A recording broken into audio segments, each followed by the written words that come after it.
Welcome to Hub of Kids PS। कहानी एक भूखा चूहा।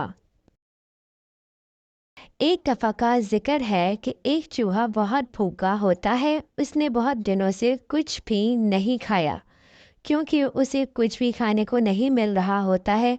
वो खाने की तलाश में जगह जगह मारा मारा फिर रहा होता है। फिर उसे कुछ भी कहीं से नहीं मिल रहा होता।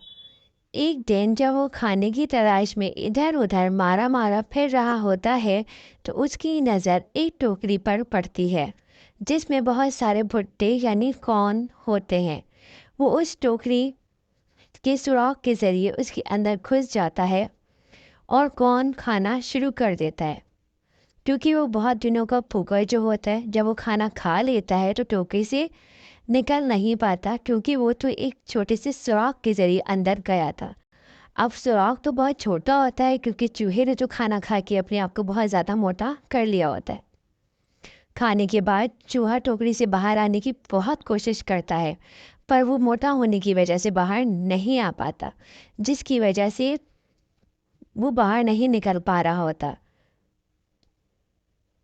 वो सोचता है अब मैं कैसे बाहर आऊँगा। इतने में एक खरगोश चूहे की आवाज़ को सुनता है और कहता है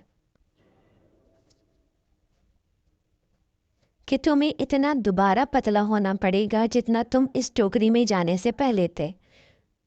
पर ये क्या, अब तो ये होना नामुमकिन ही था कि वो तो इतना मोटा हो चुका था कि अब वो बाहर नहीं निकल सकता था और पतला होना तो नामुमकिन था। प्यारे बच्चों, इस कहानी से हमें जो सबक मिलता है वो ये है कि हम सबको इतना ही खाना खाना चाहिए जितनी हमको भूख हो। हमको खाने में हवस नहीं करनी चाहिए क्योंकि हवस का अंजाम हमेशा बुरा होता है, जैसा कि इस चूहे के साथ हुआ। चूहे को बहुत सारा खाना तो मिल गया मगर वो हमेशा के लिए इस टोकरी में ही फंस गया।